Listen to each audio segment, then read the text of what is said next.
Kan man få en kartoffel til at ruste i et søm? Du skal bruge en halv kartoffel, 50 ml hvid eddike, en halv teske salt og et målbær.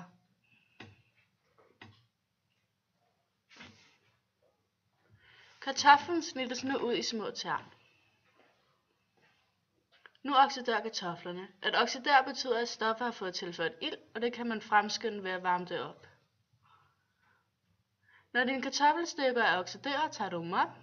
Sømmen tørres af med ståluld, så det beskyttende lag bliver fjernet.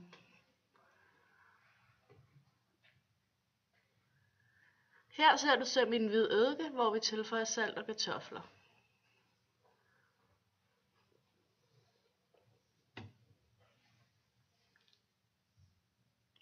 Efter en time skal sømmet op af målebæret.